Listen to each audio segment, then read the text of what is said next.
5월 24일 토요일 새벽 예배 본문의 말씀은 이사야서 8장 9절로 마지막 절 22절까지 말씀이 되겠습니다. 이사야서 8장 9절에서 22절까지 말씀을 통해서 토요일에 주신 하나님의 은혜를 함께 나누도록 하겠습니다. 자, 우리가 어제 그 8장 전반부의 말씀을 통해서 하나님께서 이사야 선지자를 통해서 이사야의 둘째 아들을 낳게 하셨고 주시면서 그 둘째 아들의 이름을 마할살렐 하스바스라고 하라 라고 말씀을 하셨습니다. 마할살렐 하스바스라는 이름의 뜻은 노략, 침략이 급하게 이를 것이다, 빨리 임할 것이다 라는 그러한 내용의 글자 이름이었단 말이에요. 그만큼 남유다를 향한 경고의 말씀을 아주 강력하게 그리고 아주 공식적으로 선포를 하시는 그런 내용의 말씀이었습니다. 자, 당시에 그럼에도 불구하고 남유다는 뜨고 있는 아수르에게 좀 손을 뻗친단 말이에요. 도와달라고. 그러나 하나님 말씀처럼 결국에는 믿었던 아수르에게 발등을 찍히고 오히려 남유다가 아수르에게 침략을 받게 되는 그런 역사의 흐름으로 흐르게 됩니다. 사랑하는 성도 여러분, 오늘 그 9절부터 오늘 단락의 말씀을 통해서도 하나님은 오히려 그 하나님을 의지하지 않고 자신들의 힘으로 뭔가를 해보려고 하고 자신들의 방법으로 해결하려고 했던 남유다의 어리석음을 말씀을 하시면서 자 봐라, 하나님을 떠난 사람을 의지했던 이들의 결과가 어떻게 되는지 이런 경고의 말씀을 하십니다. 한 절씩 보시면서 오늘 주시는 교훈을 받도록 하겠습니다. 9절입니다. 너희 민족들아 함성을 질러보아라. 그러나 끝내 패망할 것이다. 너희 먼 나라 백성들아 들을지니라. 너희 허리를 동이라. 그러나 끝내 패망할 것이다. 자, 함성을 지르고 으쌰으쌰하고 허리를 둘러맨다는 얘기는 한번 해보자 뭐 이런 거잖아요. 그런데 끝내 패망할 것이다. 10절 너희는 함께 계획해봐라. 동맹을 맺고 힘을 합쳐봐라. 세상 사람들아. 오늘날 우리에게도 주시는 교훈의 말씀입니다. 뭔가 내가 해보려고 하고 작정을 하고 동업하는 사람을 구하고 함께 해보려고 해보고 그렇게 해보라는 거예요. 함께 계획하라. 그러나 끝내 이루지 못할 것이다. 말을 해보아라. 끝내 너희들이 말한 대로 시행되지 않을 것이다. 이는 하나님이 우리와 함께 계심이니라 라고 말씀합니다. 하나님이 허락하셔야 일을 너의 경영하는 것을 여호와께 맡기라. 그가 이루신다. 일을 시작하시고 일을 성취하시는 분이 하나님이시다. 성경은 계속해서 말씀을 한다. 그러니까 하나님의 자녀들 백성들은 어쩔 수가 없어요. 세상 사람들이 잘 되는 것처럼 보이죠. 그들의 결국은 멸망입니다. 이 세상에서만 그렇게 보이는 거예요. 그러나 하나님의 백성들은 이 세상을 사는 동안에도 하나님을 의지해야 되고 하나님의 경영하심이 함께 하실 때만이 그게 가장 형통한 것이고 안전한 것이다. 이걸 잊지 마셔야 됩니다. 세상 사람들 저렇게 했더니 잘 되네? 이런 수를 썼더니 잘 되네? 그건 세상 사람들에게 해당되는 말이에요. 그리고 그 사람들의 결국은 멸망이에요.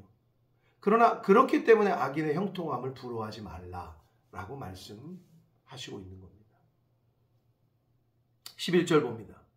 여호와께서 강한 손으로 내게 알려주시며 이 백성의 길로 가지 말 것을 내게 깨우쳐 주셨다.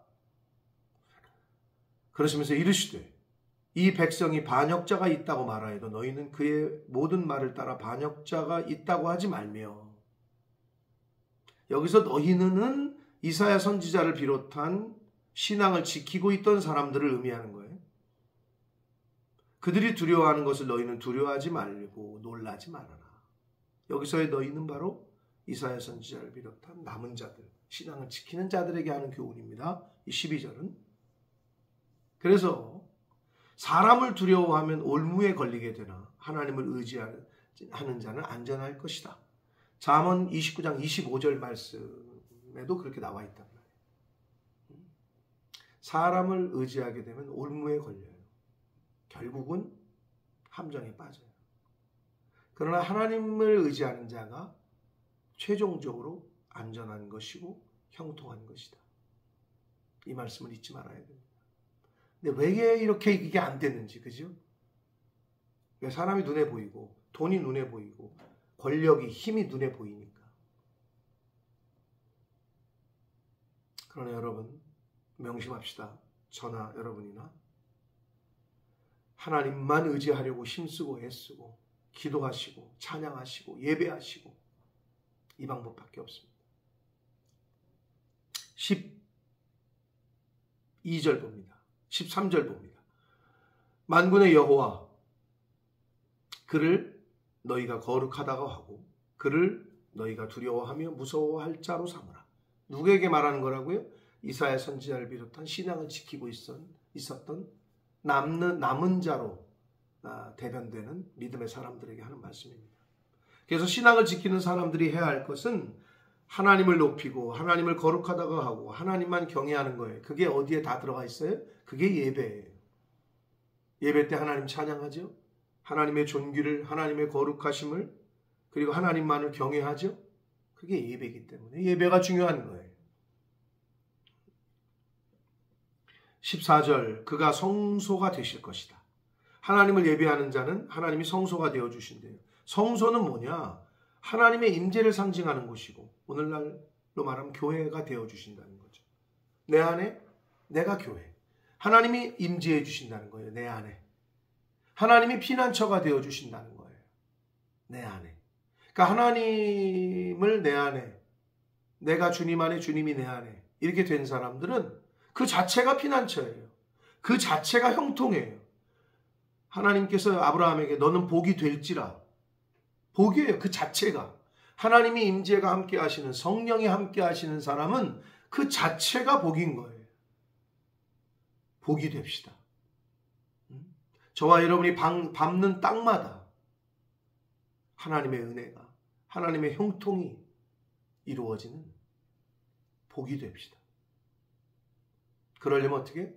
하나님이 내 안에 계셔야 되고 임재하셔야 됩니다. 그러나 이스라엘의 두 집은 북이스라엘과 남유다를 의미합니다.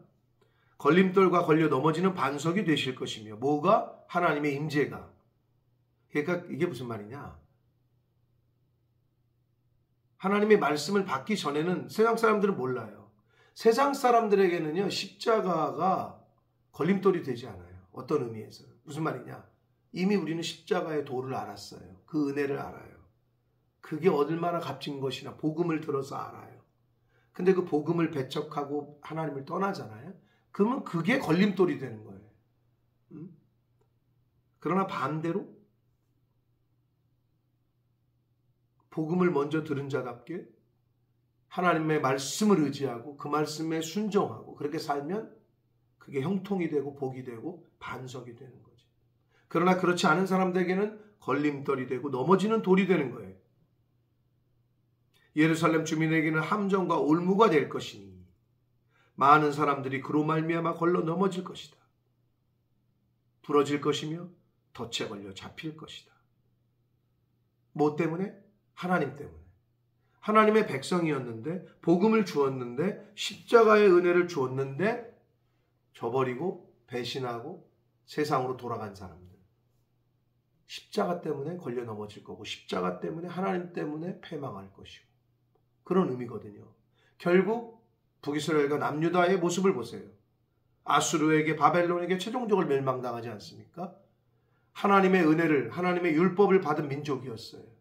먼저 받은 민족이었어요. 그러나 멸망을 당해요. 이걸 우리가 정신 차리고 이 말씀을 오늘날 나에게 비춰봐야 된다는 거죠. 16절 봅니다. 너는 증거의 말씀을 싸매매. 여기서의 너는 이사야 선지자 또는 이사야의 참된 제자들 중에 한 사람을 의미하는 거예요. 제자들. 증거의 말씀을 싸매매 율법을 내 제자들 가운데서 봉함하라. 하나님의 말씀을 싸매고 하나님의 말씀을 닫으라는 건데 이 무슨 의미냐? 이제는 더 이상 계시를 받을 자격이 없다는 거예요. 이스라엘 백성이. 이제는 더 이상 더 이상의 경고도 필요가 없다. 얼마나 무서운 말씀입니까? 즉 더 이상 말씀을 설교가 필요 없다. 더 이상 교훈이 필요치 않다. 그 정도로 이제는 하나님이 손을 거두시겠다는 거예요. 얼굴을 돌리시겠다는 거예요. 17절 이제 야곱의 집에 대하여 얼굴을 가리시는 이렇게 나오잖아요. 여호와를 나는 기다리며 그를 바라볼 것이다. 그럼에도 불구하고 이사야 또는 이사야 선지자의 제자들은 하나님의 약속, 남은 자를 남겨두시겠다고 하신 약속, 임마누엘의 약속을 믿고 여호와 하나님만 바라보겠다라고 말하고 있습니다. 보라 18절 나와 및 여호와께서 내게 주신 자녀들이 이사야의 자녀들 첫째 아들 수알야습 둘째 아들 마할 살렐 하스바스 이스라엘 중에 징표와 예표가 되었나니 이는 시온산에 계신 만군의 여호와께로 말미암은 것이다. 하나님께서 주신 첫째 아들 둘째 아들이 어떻게 보면 하나님의 백성들을 향하여 경고하시는 그 징표 예표가 되었다라고 말하고 있습니다. 19절 어떤 사람이 너희에게 말하기를 주절거리며 속살거리는 신접한 자와 마술사에게 물으라 하거든 백성이 자기 하나님에게 구할 것이 아니냐 산자를 위하여 죽은 자에게 구하겠느냐 하라. 여러분 그 상황이 어렵고 힘들어지면 많은 사람들이 무당이나 점집을 찾아요. 근데 문제는 기독교인들이 찾는다는 거예요. 교회를 다닌다는 사람들이 찾는 거예요. 웃긴 얘기로 그래서 무당과 점집에 복채를 넣는 함이 있잖아요. 그거를 하도 기독교인들이 교회 다닌 사람들이 많이 오니까 헝금함 해가지고 붙여놔가지고 헝금함이라고 이름을 붙여놓은 함이 있대요. 복채함이 아니라. 웃기는 얘기죠. 여러분 절대 신접한 자, 무당이나 점치는 사람을 찾아가서는 안 됩니다. 교회도 다니고 거기도 다니고 이건 말도 안 되는 거예요. 여기서도 나오잖아요. 산자를 위하여 죽은 자에게 구하겠느냐? 그럴 수 없다는 거예요.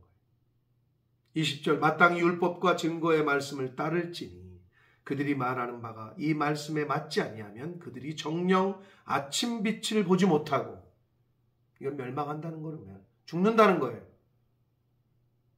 하나님의 말씀에 맞지 아니하면 하나님의 말씀에 순종하지 아니하면 결국은 그렇게 됐잖아요.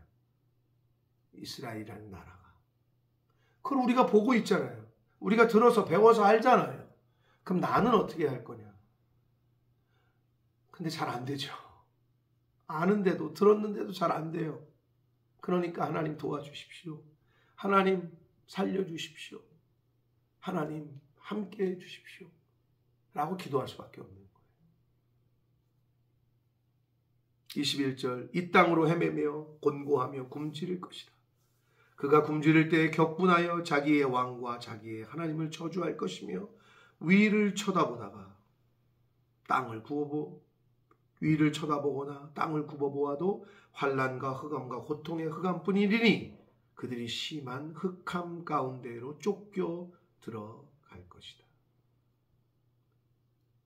이스라엘의 남유다의 멸망을 예언하시고 있습니다. 어두움으로 들어가게 될 것이다. 사랑하는 성도 여러분, 이 이스라엘의 이야기는 작게 보면은 바로 내 이야기가 될 수도 있다. 하나님이 선택하셨어요. 하나님이 우리를 구원해 주셨어요. 복음을 듣고 은혜를 주셨어요. 근데도 하나님을 떠나요. 불순종해요. 하나님의 교회를 섬기지 않아요. 하나님의 주의 종들의 말씀에 순종하지 않아요.